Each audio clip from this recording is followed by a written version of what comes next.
The global economy stands at a crossroads, and India, one of the fastest growing nations on Earth, suddenly finds itself staring at a new storm on the horizon.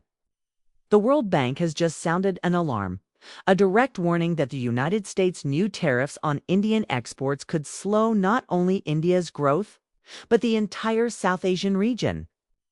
But the real story isn't just about numbers and trade. It's about power, pressure, and politics, the battle for economic dominance in a changing world. Tonight, we break down what's really happening behind these tariffs, and why India may be the only country capable of turning this threat into an opportunity. 'Cause, make no mistake, this isn't just a trade dispute. This is a test of India's rising global influence. It started with a decision in Washington. The U.S. administration, under growing domestic pressure to protect American manufacturing, announced a new round of tariff hikes on key imports, including Indian textiles, pharmaceuticals, engineering goods, and information technology components. On paper, the tariffs look technical, minus 10%, 20%, some even 35% on specific categories. But the timing is what's raising eyebrows globally. Just as India's exports were recovering post-pandemic and building new markets, this move threatens to undercut that growth momentum.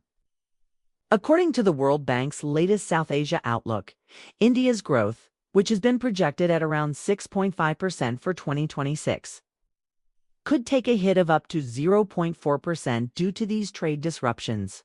That might sound small, but for a country the size of India, it's billions of dollars in lost output and millions of potential jobs delayed. And it's not just India. Bangladesh, Sri Lanka, Nepal, all connected through the same regional supply chains, could face ripple effects. But why is this happening now? Inside Washington, it's election season, politics wrapped in economic policy. The U.S. has been struggling with domestic inflation and a growing narrative that global trade has hollowed out American industry. In this climate, Indian exports from pharmaceuticals to steel, from software to solar panels, have become an easy target. The White House argues that tariffs are meant to level the playing field, but economists see it differently. They say it's a signal, a message to China, yes, but also to India. A reminder that even close partners must play by the rules of the American-led trade system. But India isn't the same country it was a decade ago.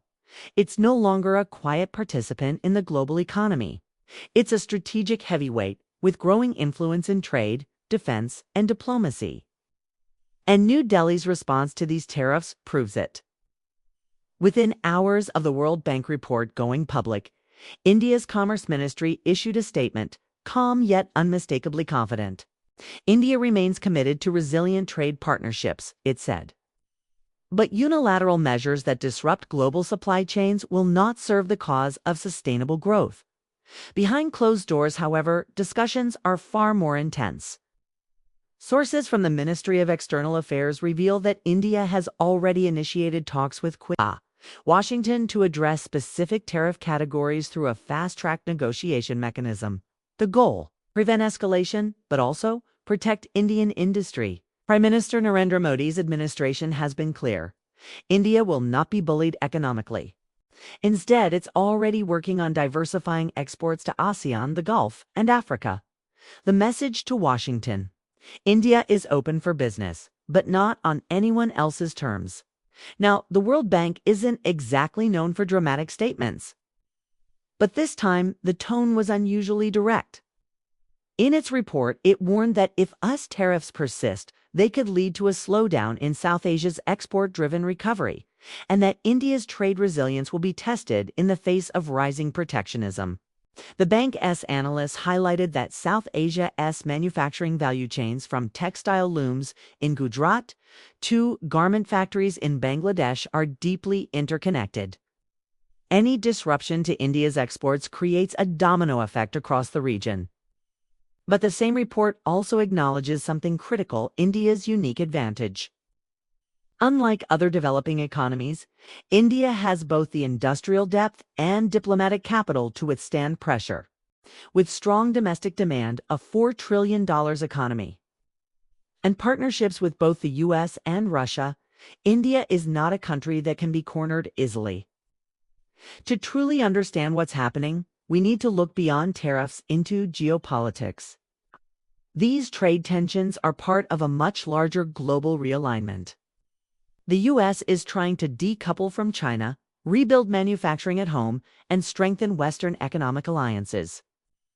India, meanwhile, is playing a balancing game, deepening defense ties with the U.S. while keeping energy deals with Russia and trade flows with the global South. In that delicate balance, these tariffs are not just economic pressure, they're diplomatic tests. And once again, India's response has been to avoid confrontation and quietly strengthen alternatives. From pushing local semiconductor manufacturing to building new rupee-based trade systems, New Delhi is making sure it never again depends too heavily on one market, even if that market is America. But how does this play out inside India? Let's break it down. Indian exporters of pharmaceuticals, textiles, automotive parts, and IT services are the most exposed. The U.S. accounts for nearly 18% of India's total exports. And tariffs on even a small segment can create serious cost imbalances. In Surat, textile traders already worry that new duties will eat into their margins. In Hyderabad's pharma hubs, exporters warn that supply chain delays could increase medicine costs globally. And in Bengaluru, software service firms say tighter U.S. rules could slow contract renewals. Yet, despite all this, there's an undercurrent of resilience. Many Indian CEOs are saying the same thing. We've faced worse before. Because India's economy today is not just about exports. It's powered by domestic consumption, infrastructure growth, and massive technological innovation. In short, the country can absorb shocks far better than ever before.